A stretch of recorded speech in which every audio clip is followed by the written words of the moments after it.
Hi guys, so in today's video I wanted to share with you something that happened on the day that I got discharged from the hospital in Petoskey.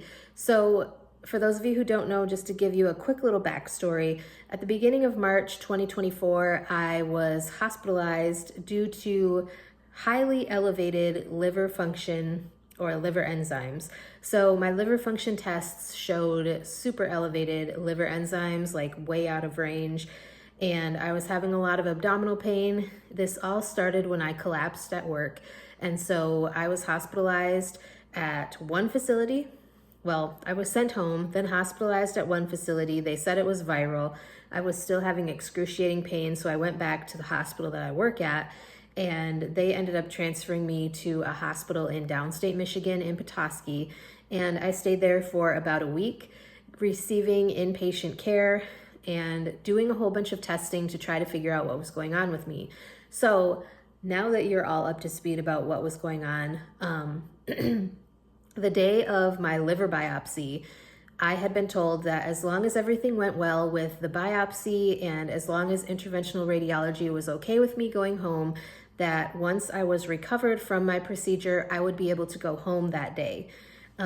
So from the night before, I was really looking forward to finally being able to go home, finally being able to sleep in a normal bed, because for those of you who are unaware, hospital beds are not the most comfortable thing in the world.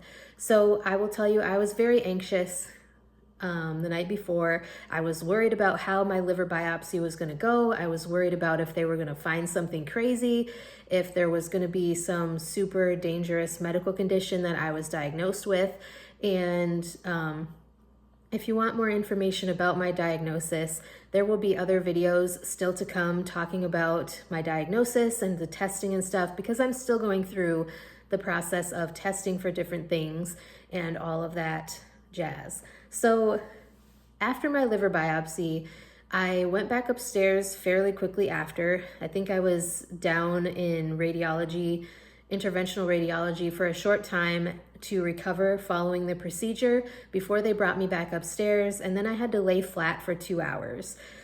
So once I was done, like I think 2 hours would have been about noonish, and so I was watching the clock because they had me laying flat. I couldn't really see the TV very well. So I was just kind of staring at the clock, waiting for it to be noon. I also had to pee really bad because when they came to get me for my procedure, it was like 8:30. My procedure wasn't until 9 o'clock. And like I said, I had to lay flat in the bed for 2 hours afterwards. Had I known that, I would have definitely gone to the bathroom one more time before they came to get me from interventional radiology, but nobody told me this. So as I was laying there, like I said, I had to go to the bathroom really bad. And finally it was noon. I hit the call light just to make sure that I was okay to get up and move around. It took like 45 minutes for a nurse to come in. It was almost 1 o'clock by the time anyone came in to help me go to the bathroom. By that time, my mom and my stepdad had ended up coming to the hospital because I had told them, like, I'm back in my room. They said that, you know, as long as interventional radiology was okay with it, once I'm recovered and up and moving around, then I'll be able to go home. And so they came because they were ready to bring me home to their house. And so it was just very stressful. So I was already irritated because I had to pee, and I felt like I was going to pee all over myself in the bed. And finally someone came in because my stepdad went out to the nurse's station and asked if somebody could please come help me go to the bathroom. So I went to the bathroom. I was sitting up in the chair, kind of sitting in the sun because the sun felt super great on my back, because I was having really bad back pain for basically the entire time that I was going through all of these liver issues and my hospitalizations. And I'm sure the hospital beds didn't really help with this, but I was irritated. I was hungry. They had put me on an NPO diet, so I couldn't even order food because until the doctor switched that diet, I was unable to order any food from the cafeteria because they aren't allowed to give you food if it says that you're NPO. So I was waiting, and finally the hospitalist that had been caring for me came in and he said, how are you feeling? Are you feeling like you're safe to go home? And I was so ready to go home. I told him, as long as interventional radiology is okay with it, I feel like I would be fine to go home to my parents' house. And, I could stay down there for a couple days just to make sure everything was okay. And then if I have any problems, I can come right back to the hospital. So he was fine with me going home. So then started the waiting game of waiting for my nurse. And my stepdad was really getting irritated. And I think that this is part of the reason why all of this happened, because don't do this if you're a patient or a family member. Like, don't go out to the nurse's station and hound them and be rude. Myself and my mom kept telling my stepdad to stop it, because he did have an attitude, because I don't think he really wanted to be at the hospital anymore, because he'd been coming to see me for like a week while I was there. So he was basically telling them hey, we're ready to go. Somebody needs to come in and take this IV out so we can go home. And my nurse was really nowhere to be found. I'm not sure exactly where she was at. When she came in, she said that she had been in another patient's room, which I know that she was a little bit slower to do different tasks with her patients, because she did take the time to communicate and talk to them and kind of have a little conversation back and forth.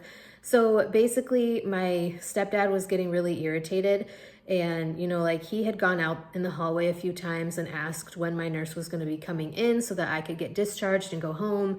And there were a couple times where he kind of stood in the hallway like this with his arms crossed and looking angry. And I really hope that the nurses didn't feel like that had any reflection on me, because I would never do that to another healthcare worker, especially a nurse. I know what it's like to be treated that way by family members, and I'm really embarrassed that he did that.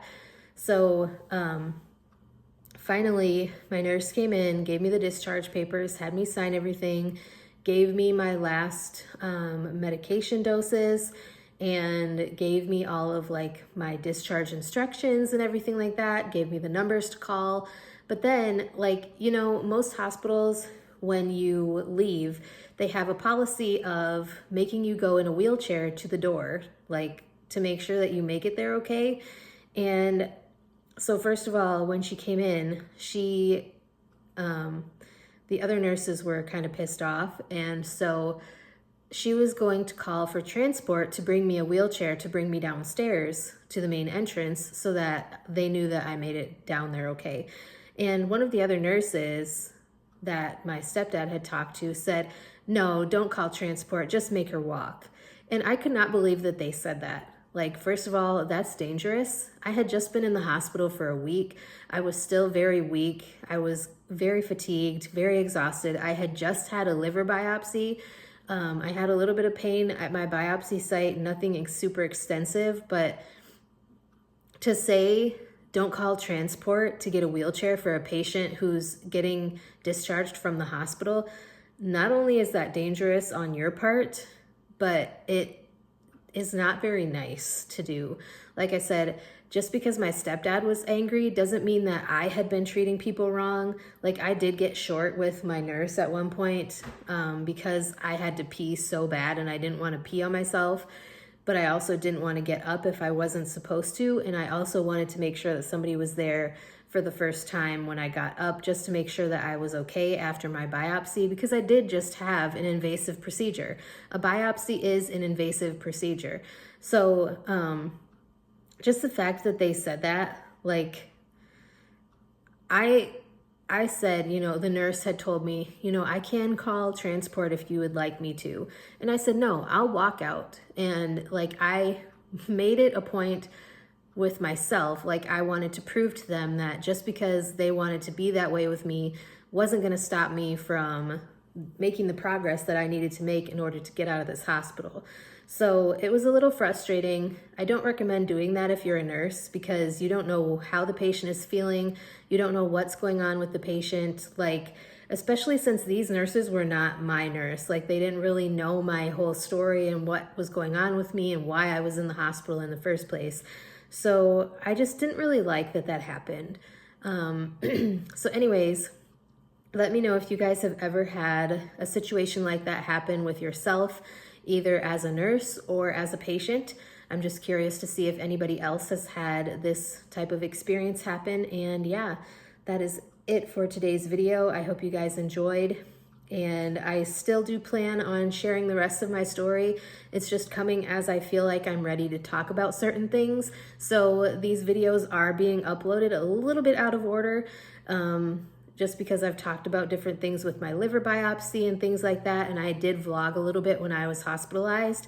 So they are a little bit out of order. I apologize, but there's certain things that were a little traumatic for me, and I am talking about them as I feel comfortable talking about them. So anyways, if you guys have any questions, let me know. Any topics you'd like me to discuss on my channel in the future, let me know that as well.